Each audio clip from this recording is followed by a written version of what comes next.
So hey guys, welcome back to another video. Guys, स्वागत है आपका मेरी एक और नई वीडियो में, जहां पर हम बात करने वाले हैं हमेशा की तरह एक और सत्य घटना पर आधारित क्राइम की घटनाओं पर। आई होप आप अपने जीवन में खुश होंगे और सुकून से अपने जीवन को व्यतीत कर रहे होंगे। सो गाइस, बिना किसी तरीके शुरू करते हैं इस वीडियो को और समझते हैं आज की क्राइम की घटना को। गाइस, आज का वीडियो जिस पर आधारित होने वाला है वह एक लड़की है जिसका नाम है अंजना लामा। वो दिन था 9 मई 2019 का, जहां पर अंजना के घर अचानक से एक फोन कॉल आती है। फोन करने वाला घबराई हुई आवाज में अंजना के घर वालों से कहता है कि आप तुरंत यहां पर आ जाइए, यहां पर एक बहुत बड़ी घटना घटित हो चुकी है। दरअसल ये फोन अंजना के ससुराल से था, जो कि उन्होंने अंजना के घर पे किया था। जिस तरीके से फोन कॉल करने वाला बातें कर रहा था, लग रहा था कि घटना बहुत ज्यादा सीरियस है। इसलिए बिना किसी देरी के अंजना और उसके घर वाले तुरंत अपने घर से निकल जाते हैं। अंजना के ससुराल में पहुंचकर जैसे ही अंजना के पिताजी अपनी बेटी के कमरे में जाते हैं, वो यहाँ पर कुछ ऐसा देखते हैं जिससे उनकी रूह कांप जाती है। वो अपने सामने जो दृश्य देख रहे थे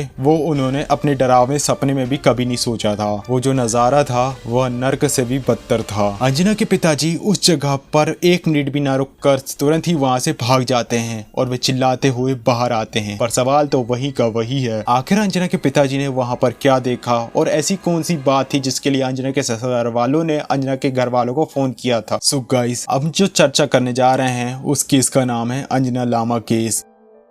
वो दिन था 26 अगस्त 1995 का, जिस दिन अंजना नाम की एक लड़की जन्म लेती है। अंजना लामा, जिसका जन्म नेपाल के हथौड़ा शहर में होता है, उसके जन्म से ही वह अपने परिवार की सबसे ज्यादा लाडली लड़की थी। उसके अलावा उसकी फैमिली में 2 छोटी बहन और एक छोटा भाई भी था, यानी कि उसके काफी सारे भाई बहन थे। अंजना लामा क्योंकि घर में बड़ी थी, इसलिए वह सबकी लाडली थी, जिसके कारण अंजना का बिहेवियर काफी ज्यादा एक्सट्रोवर्ट था, यानी कि वह किसी से भी इजीली दोस्ती कर लेती थी, किसी भी माहौल में आसानी से ढल जाती थी। उसका एक्सट्रोवर्ट नेचर अक्सर लोगों को पसंद भी आया करता था। वो काफी अच्छे से लोगों से बात करती थी। उसका बिहेवियर भी लोग काफी ज्यादा पसंद किया करते थे। चाहे पड़ोस हो, स्कूल हो या फिर दूसरे शहर, अगर अंजना वहां पर है तो वह माहौल में ढल जाती थी और वहां पर अपने कनेक्शन को बिल्ड कर लेती थी। अंजना का बिहेवियर तो अच्छा था ही, लेकिन उसकी खूबसूरती भी उससे कई गुना ज्यादा अच्छी थी, यानी कि अंजना बचपन से बहुत ज्यादा खूबसूरत थी। अंजना की खूबसूरती इतनी ज्यादा थी कि जो भी उसे देखता था वह उसका दीवाना हो जाता था, या फिर वह उसकी तारीफ किया ही करता था। अंजना जो अब 11th क्लास में पहुंच चुकी थी, तब उसकी मुलाकात होती है एक लड़के से जिसका नाम होता है प्रज्वल महंत। प्रज्वल महंत जो कि उसका स्वभाव भी काफी ज्यादा अच्छा ही था, जो कि अंजना का क्लासमेट था। प्रज्वल जिसका बिहेवियर काफी ज्यादा पोलाइटली था, वह सबसे अच्छे से बिहेव करता था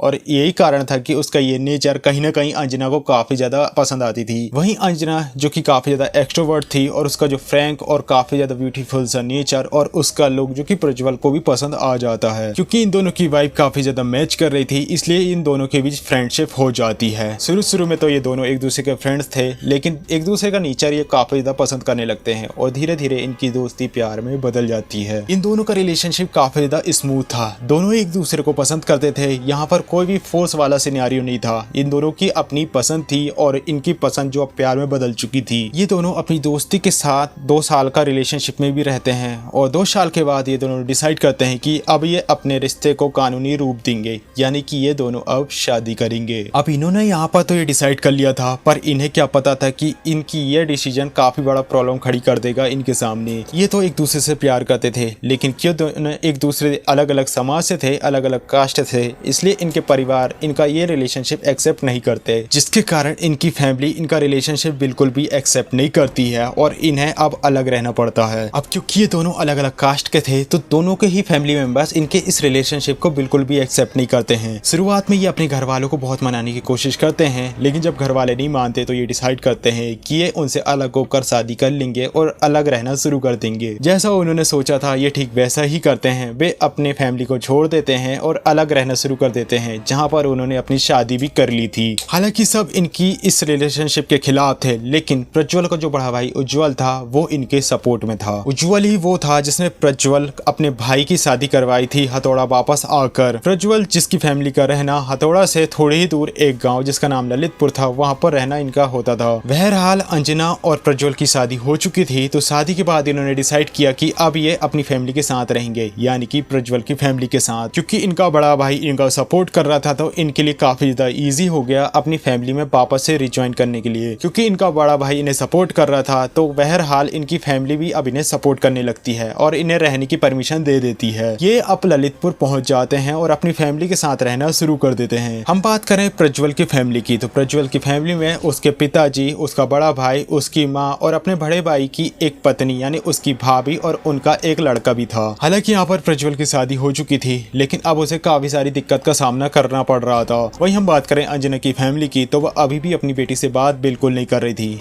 लेकिन अच्छी बात यह थी कि अब इन्हें एक मौका मिल गया था कि कैसे भी करके ये अपनी फैमिली मेंबर्स को मना सकते थे। अब जैसे कि मैंने तुम्हें बताया कि कैसे अंजना का नेचर काफी ज्यादा अच्छा था और वो काफी ज्यादा एक्सट्रोवर्ट थी, और उसके इस चंचल स्वभाव को देखकर धीरे धीरे प्रज्वल की फैमिली ने भी अब उसे एक्सेप्ट करना शुरू कर दिया। बहरहाल देर से ही सही, लेकिन अब अंजना उनकी इस फैमिली का पार्ट बन चुकी थी। अब वे अंजना को भी प्यार करने लगे थे, वे उसे अब अपने बेटी की बहू की तरह देखने लगे थे। पर अभी भी अगर हम बात करें अंजना की फैमिली की, तो अभी भी वे इस शादी को एक्सेप्ट नहीं करते हैं। क्या किया जाए, आखिर अंजना की फैमिली को कैसे मनाया जाए? तब अंजना एक आइडिया अपने दिमाग में सोचती है। अंजना यहाँ पर सोचती है क्यों ना वह अपने भाई को वहां से अपने इस ससुराल में बुला लिया जाए, ताकि उनके बीच थोड़ा कुछ कन्वर्सेशन इसी बहाने होना शुरू हो जाए। जहाँ पर अंजना बहाना बनाती कि वह अपने भाई को अपने घर पे रखकर उसे पढ़ाएगी। हम बात करें अंजना के ससुराल की, तो अंजना के ससुराल का कुछ ऐसा माहौल था कि वहाँ पर जितने भी फैमिली मेंबर्स थे वे सब कुछ काम किया करते थे। यानी दिन के समय सारे लोग जब जॉब करते थे तो उनका घर खाली सा रहा करता था। और शादी के बाद प्रज्वल जो कि एक अच्छी कंपनी को ज्वाइन करता है और एक अच्छी पोजीशन में पहुंच जाता है। अंजना के अलावा उसकी फैमिली के सारे मेंबर्स काम किया करते थे और अंजना अपने घर में बैठकर बोर होती थी, इसलिए वह डिसाइड करती है क्यों ना वह भी कुछ काम करे। इससे उसकी फैमिली को भी वह सपोर्ट कर पाएगी और उसका टाइम भी बीत जाएगा और वह भी थोड़े पैसे कमा पाएगी। अंजना का डिसीजन काफी ज्यादा अच्छा था, इसलिए वह डिसाइड करती है कि वह अब ब्यूटी पार्लर का कोर्स करेगी और एक ब्यूटी पार्लर शॉप को ओपन करेगी। पर सवाल यह था कि क्या प्रज्वल के पेरेंट्स उसका सपोर्ट करेंगे? और यहाँ पर हाँ, प्रज्वल के पेरेंट्स अपनी बहू का सपोर्ट करते हैं और वे काफी ज्यादा खुश भी होते हैं कि कैसे उनकी बहू उन्हें हेल्प कर रही है फाइनेंशियली। अब अंजना के ससुराल में अंजना के लिए माहौल एकदम स्मूथ हो चुका था, एकदम खुशहाल माहौल। जहाँ पर ये फैमिली उसे एक्सेप्ट नहीं कर रही थी, अब फाइनली उन्होंने उसे एक्सेप्ट कर लिया था और सब कुछ अब ठीक हो चुका था। अब अंजना पूरी तरीके से खुश रहना शुरू कर देती है, क्योंकि अब उसके पास सब कुछ था। उसका पति था जो कि उससे बहुत प्यार किया करता था और एक खुशहाल परिवार। अंजना अपने भाई के भाई यानी कि प्रज्वल के भाई उज्जवल को अपने बड़े भाई की तरह देखती थी। वहीं उसके सास ससुर उसे अपनी बेटी की तरह अब मानने लगे थे। अब जैसे जैसे समय बीतता है, जैसे प्रज्वल की फैमिली अब इस सब चीजों को एक्सेप्ट कर लेती है और वे इसके लिए तैयार हो चुके थे, ठीक वैसे ही अंजना की फैमिली भी अब उसे एक्सेप्ट कर लेती है। वहीं अंजना के घर वाले जब देखते हैं कि कैसे अंजना के ससुराल वाले अंजना को कितने अच्छे तरीके से ट्रीट कर रहे हैं, उसे काफी अच्छा जेस्चर दिखा रहे हैं, तो वे भी अब उस परिवार को एक्सेप्ट कर लेते हैं और अब धीरे धीरे इनके बीच बातचीत होना शुरू हो जाती है। इनके बीच माहौल इतना ज्यादा अच्छा हो चुका था कि अंजना अपने पति प्रज्वल, अपने जेठ उज्जवल और अपने भाई बहनों के साथ काफी जगह घूमने भी जाया करते थे और ये काफी अच्छे से अपना वीकेंड एंजॉय करते थे। हम बात करें प्रज्वल के बड़े भाई उज्जवल की, जिसका नेचर एकदम एंजॉयफुल इंसान की तरह था। वो हर एक मोमेंट को जिया करता था और काफी ज्यादा खुश रहा करता था। उसका नेचर इतना ज्यादा अच्छा था कि जो भी उसके सराउंडिंग में लोग रहा करते थे वे हमेशा खुश रहा करते थे। यही कारण था कि सारे लोग उज्जवल को काफी ज्यादा पसंद करते थे, क्योंकि वह उसके साथ कभी भी बोर नहीं होते थे और जो भी समय बीतता था वो काफी ज्यादा एंजॉयफुल था। हम बात करें उज्जवल के वर्क की, तो उज्जवल प्रोफेशनली साउंड इंजीनियर था और वह अपना काम किया करता था और उसने काफी सारे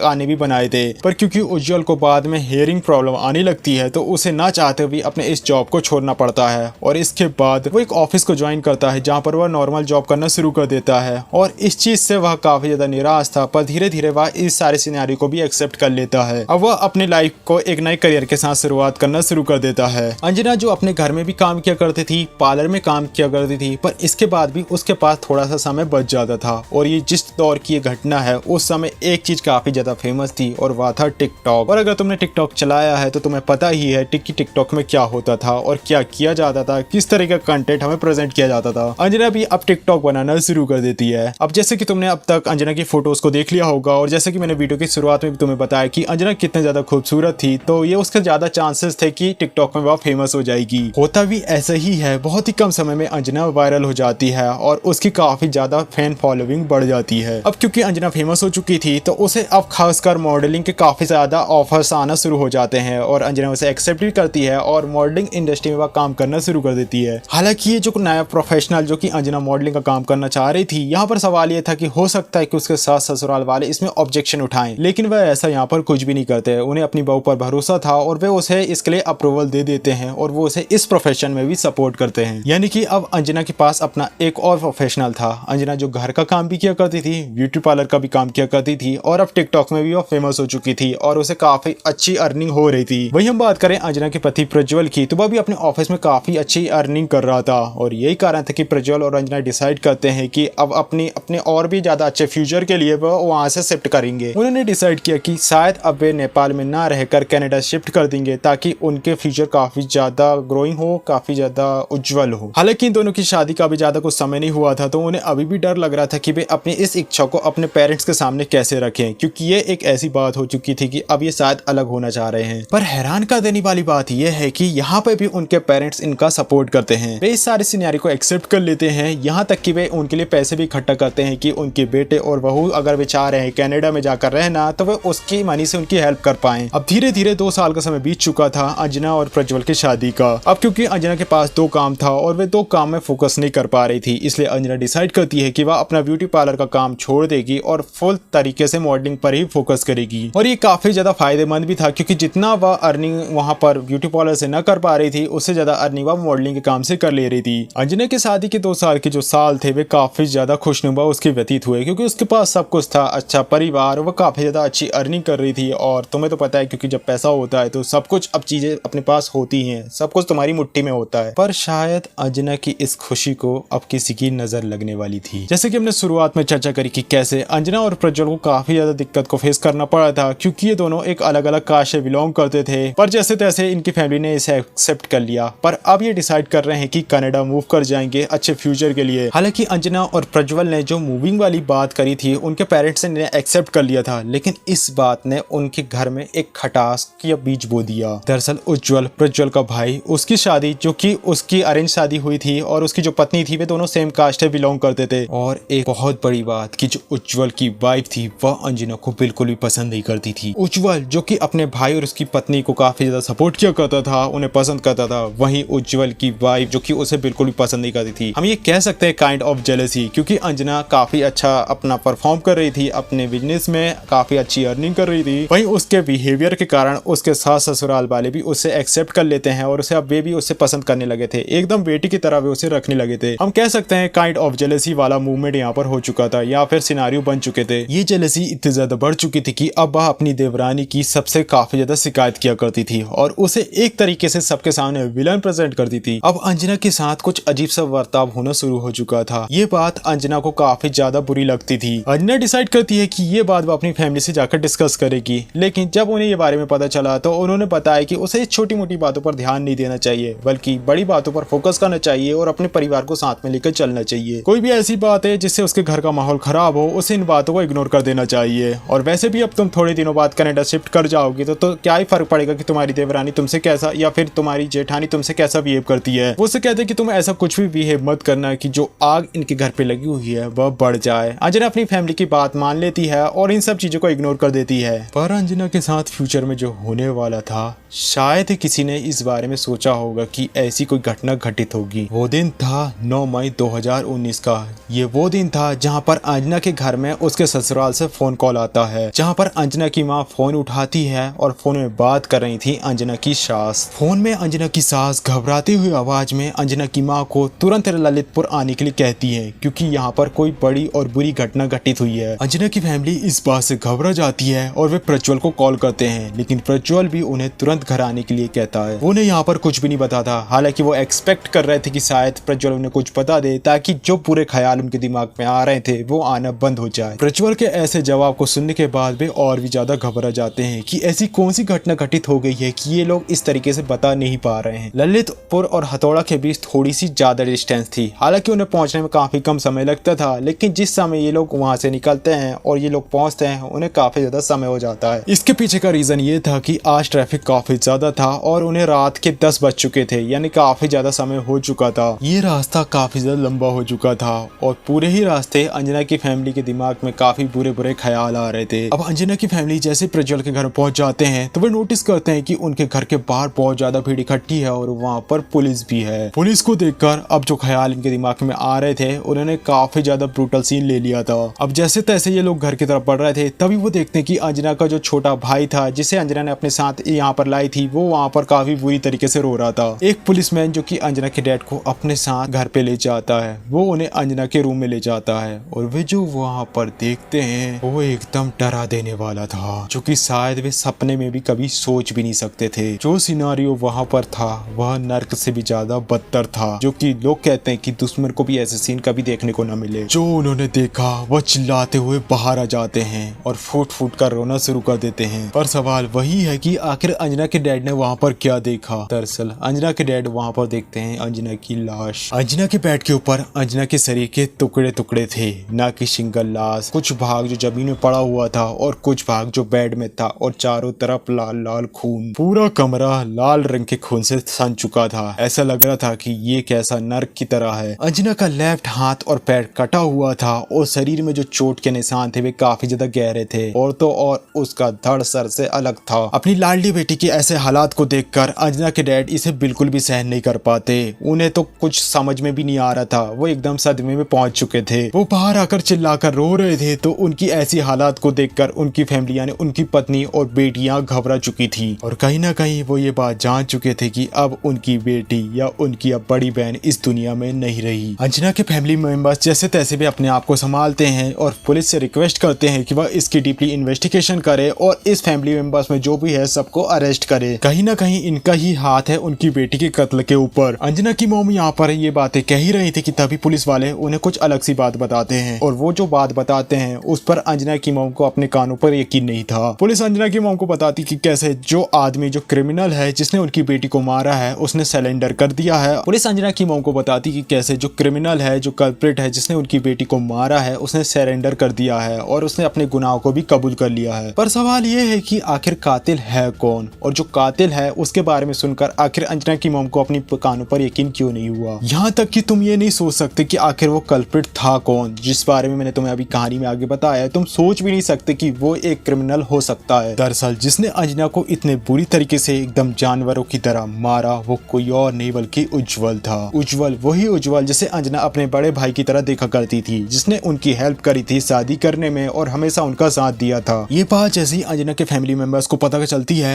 जितने भी वो वहाँ पर लोग थे सबके सब शॉक्ड थे। वे कभी भी नहीं सोच सकते थे सपने में भी कि उज्जवल ऐसा कर सकता है, क्योंकि उज्जवल के बारे में अंजना ने जैसे अपने फैमिली मेंबर्स को बताया था वो काफी ज्यादा अच्छा था। अब क्योंकि यहाँ पर उज्जवल ने अपने गुनाह को कबूल कर लिया था तो अब केस काफी ज्यादा सिंपल नजर आ रहा था। लेकिन अंजना के फैमिली मेंबर पुलिस से रिक्वेस्ट करते हैं कि वे उज्जवल के साथ उसकी वाइफ को भी अरेस्ट कर लें। अब जैसे कि मैंने वीडियो में तुम्हें पहले बताया था कि कैसे उज्जवल की जो वाइफ थी वह अंजना को सबके सामने बुरा बनाया करती थी, वो उसको काफी ज्यादा इविल प्रेजेंट किया करती थी जिससे उसका झगड़ा हो। और अंजना ने इस बारे में अपने पेरेंट्स को बता दिया था और यही एक कारण था कि अंजना के फैमिली मेंबर्स डिमांड करते हैं कि उज्जवल की वाइफ को भी अरेस्ट किया जाए। उज्जवल की वाइफ ही वो थी जिसने अंजना के खिलाफ उसके घर वालों को उकसाया था और उज्जवल को भी खिलाफ उसने काफी सारे कान भरे थे। पर सवाल ये है कि क्या पुलिस ऐसा कर पाती? बिल्कुल भी नहीं, क्योंकि यहाँ पर उज्जवल ने सारे क्राइम को एक्सेप्ट कर लिया था और अंजना के खिलाफ इनके पास कोई भी सबूत नहीं था, क्योंकि उज्जवल ने सारे के सारे क्राइम को एक्सेप्ट कर लिया था और उसका कहना था कि जो भी काम उसने किया वो अपनी मर्जी से किया, उसके साथ कोई भी इन्वॉल्व नहीं था। यानी कि उज्जवल की वाइफ यहाँ पर बच चुकी थी। अंजना की बॉडी को अब पोस्टमार्टम के लिए भेज दिया जाता है। वहीं जब पोस्टमार्टम की रिपोर्ट आती है पता चलता है कि अंजना की मौत 2 बजे हो चुकी थी और अंजना को जिससे मारा गया था वह एक नेपाली खुकरी थी। खुकरी एक ऐसा वेपन था जहां पर नेपाल में इसका यूज किया जाता है मांस को काटने के लिए, चाहे वो बकरे का हो या फिर शेप का। पुलिस यहाँ पर उज्जवल से पूछती है कि वह उसे बताए कि आखिर उसने सब कुछ कैसे कैसे किया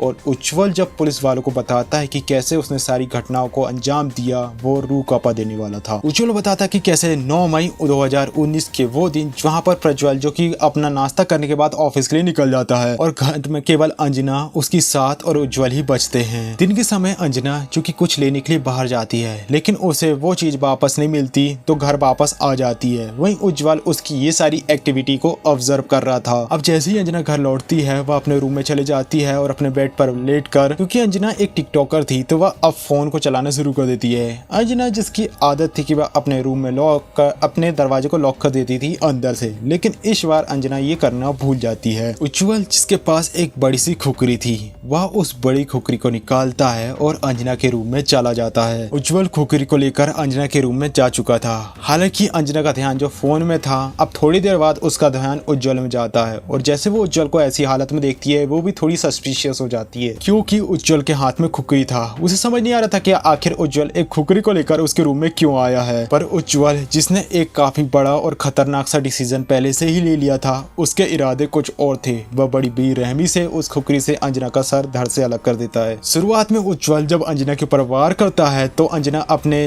लेफ्ट हाथ से अपने आप को बचाने की कोशिश करती है और इसी बचाव के चक्कर में उसका वो हाथ कट जाता है। अंजना का एक हाथ कट चुका था, लेकिन वह अभी भी हार नहीं मानती। वह अपने आप को बचाने की कोशिश करती है, वह उसे पैरों से पुश करती है, पर क्योंकि उज्जवल के हाथ में धारदार खुकरी थी तो वह उसे जिस तरीके से मूव कर रहा था, अंजना की बॉडी में कई सारे डीप कट लग जाते हैं। खुकरी काफी ज्यादा धारदार थी। अंजना की हालत काफी बुरी हो चुकी थी। उसका लेफ्ट हाथ कट चुका था, उसकी बॉडी में काफी ज्यादा गहरे निशान थे जहाँ से ब्लडिंग हो रही थी। अंजना का इतना ज्यादा खून बह चुका था कि खून की कमी के कारण वह अपना होश खो देती है। अब उज्जवल जो कि अब काफी बड़ा डिसीजन लेने वाला था, उसने अब पूरी तरीके से मन बना लिया था कि आज वह अंजना का काम तमाम कर देगा और इस चीज का वह फायदा उठाता है। उज्जवल के लिए काफी बड़ा मौका था और वह इसका फायदा उठाता है और अंजना के गर्दन पे वार करता है। वह अंजना की गर्दन पे इतनी ज्यादा और इतनी बार वार करता है कि अंजना की गर्दन धड़ से अलग हो जाती है। ये सिनारियो इतने ज्यादा दर्दनाक था कि जो इसकी फोटोज हैं वह भी इंटरनेट में उतने ज्यादा अवेलेबल नहीं है क्योंकि ये काफी दर्दनाक है। और मैं अगर यहाँ पर तुम्हें शो भी करूँ तो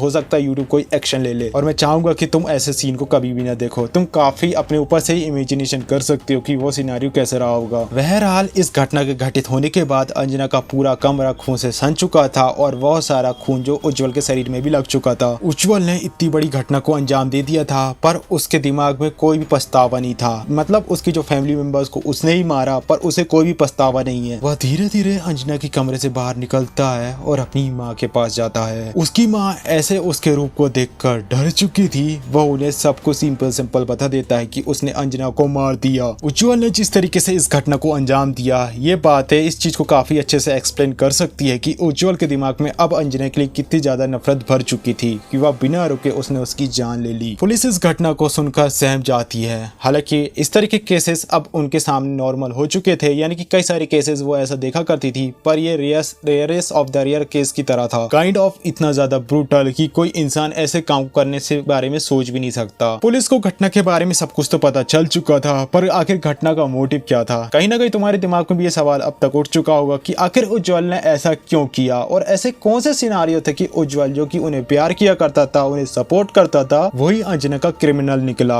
और इतने बड़े कदम उठाने पर वह अब तैयार हो चुका था। पुलिस चीजों को देखकर ऑब्जर्व करती है और सिनारियो प्रिडिक्ट करने की कोशिश करती है कि आखिर मर्डर ऑफ रीजन क्या था, यानी कि इस कत्ल के पीछे का आखिर रीजन क्या था। लेकिन जब पुलिस को कुछ भी समझ नहीं आता, वह सीधे उज्जवल से ही पूछती है और उज्जवल सिंपली उन्हें बता भी देता है। उज्जवल बताता है कि अब कैसे उसे अंजना से प्रॉब्लम होने लगी थी क्योंकि वह काफी ज्यादा एक्सट्रोवर्ट थी और उसने मॉडलिंग को भी ज्वाइन कर लिया था और वह काफी ज्यादा छोटे कपड़े भी पहनना शुरू कर दी थी। ये हेट तो एकदम बॉर्डर तक थी, पर जिस हेट ने इस बॉर्डर को क्रॉस किया वो था अंजना और उज्जवल का उनके घर को छोड़कर कनाडा शिफ्ट होने वाला डिसीजन। ये एक ऐसा डिसीजन था जो कि उज्जवल को बिल्कुल भी पसंद नहीं था। उज्जवल के दिमाग में आया कि ये जो लड़की है वो हमारे परिवार में आई, मैंने इससे इतना ज्यादा सपोर्ट किया और अब ये हमारी फैमिली को तोड़ रही है। यही रीजन था कि अब उज्जवल के मन में अंजना को लेकर काफी ज्यादा हेट बढ़ गया था कि कैसे अंजना छोटे कपड़े पहनती है, वह दूसरी कास्ट से है और अब उसके कारण उसका भाई उससे अलग हो जाएगा। और इन सारी बातों ने उसके दिमाग में इतना हेट भर दिया कि उसने अपने भाई की पत्नी को ही मार दिया। वो अंजना जिसका उसने ही सबसे पहले सपोर्ट किया था। उज्जवल जिसका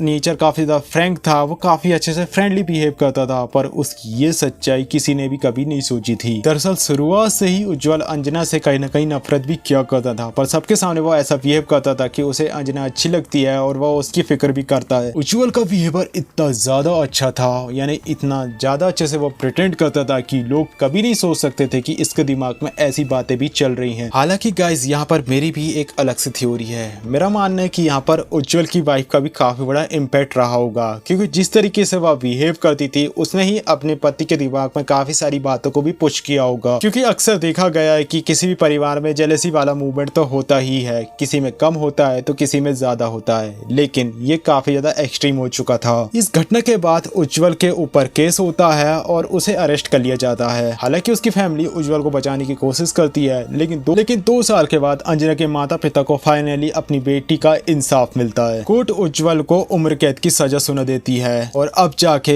अंजना के माता पिता को लगा कि फाइनली उनकी बेटी को उसका न्याय मिल चुका है, उसे वो जस्टिस मिल चुका है जो कि वह डिजर्व करती थी। हालांकि बताया जा रहा है, कई सारी न्यूज रिपोर्टर में भी ये भी देखने को मिला कि जो उज्जवल की फैमिली है वह दोबारा से उन्होंने इस केस को रीओपन करवाने की कोशिश करी और इस बार उनका फोकस था कि उज्जवल को मेंटली अनस्टेबल घोषित करवा दें ताकि उसकी सजा कम हो जाए और उसे थोड़ी राहत मिल जाए, लेकिन ऐसा वे करने में असफल हुए हैं और कोर्ट ने इनकी बातों को एक्सेप्ट नहीं किया। हमने यहाँ पर सबकी बातें कर ली, अंजना, उसके सास, उसके फैमिली मेंबर्स की, लेकिन एक ऐसा मेंबर है जिसके बारे में हमने चर्चा नहीं किया जो कि काफी ज्यादा इम्पोर्टेंट था अंजना की लाइफ के लिए, और वो था उसका पति। एक तरफ जिसके साथ अन्याय हुआ था, जिसका कत्ल हुआ था, अंजना उसकी पत्नी थी, वहीं जिसने कांड किया था, जो अपराधी था, वो उसका भाई। अभी यहाँ पर प्रज्वल आखिर किसको चूज करता, और गाइस तुम जानकर शॉक्ड हो जाओगे, यहाँ पर प्रज्वल ने चूज किया अपनी पत्नी के साइड को। पूरे केस के दौरान प्रज्वल, जो कि अपनी पत्नी के माता पिता के साथ ही रहता था, वह उन्हें सपोर्ट करता था। उज्जवल की फैमिली जो कि डिसाइड कर रही थी, ये कोशिश कर रही थी कि उनके बेटे को बचा लिया जाए, वे उसे मानसिक तौर पर विकलांग दिखाकर या फिर उसकी मानसिक स्थिति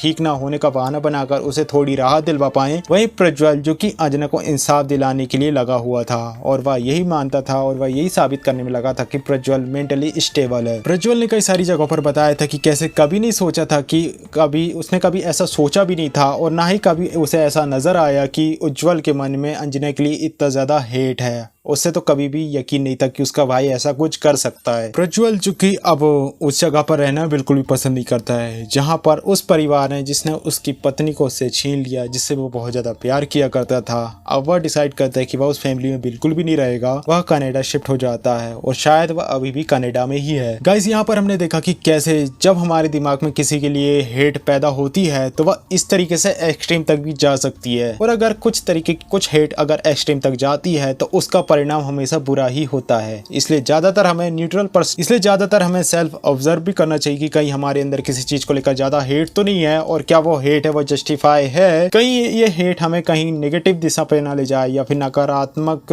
सिनारियों की तरफ ना ले जाए, कुछ ऐसी नकारात्मक घटना हमारे हाथों से ना घटित हो जाए जिसे सुधारना बिल्कुल भी इम्पॉसिबल हो, यानी कि बिल्कुल ही पॉसिबल नहीं हो, बिल्कुल इम्पॉसिबल हो। अब बस इस वजह से प्रार्थना है कि प्रज्वल अब अपनी लाइफ को नए तरीके से शुरुआत करे। हालांकि ये काफी ज्यादा टफ होगा, पर उसे अपनी लाइफ पर ध्यान देना चाहिए। ये तो कहना आसान है, अब हो सकता है, पर करना काफी ज्यादा मुश्किल। बस हम क्या कर सकते हैं, हम ईश्वर से प्रार्थना ही तो कर सकते हैं। गाइस क्या सोचना है आपका इस केस के बारे में, कमेंट बॉक्स में अपने व्यूज को जरूर शेयर करिएगा। वहीं इसी के अलावा और अगर आपको किसी क्राइम की घटना के बारे में जानना है तो कमेंट बॉक्स में जरूर बताइएगा, मैं उस पर भी वीडियो क्रिएट करूंगा। वहीं अगर आपको मेरी ये मेहनत पसंद आई तो प्लीज चैनल को सब्सक्राइब कर बेल आइकन प्रेस करिएगा, ताकि इसी तरह की क्राइम की घटनाओं को लेकर मैं आपके सामने प्रस्तुत हो पाऊं और जब भी वीडियो अपलोड करूं आपको सबसे पहले नोटिफिकेशन प्राप्त हो। So guys, मिलते हैं नेक्स्ट वीडियो में, तब तक के लिए बाय। सुरक्षित रहिए, सावधान रहिए और अपने जीवन को अच्छे से जिए।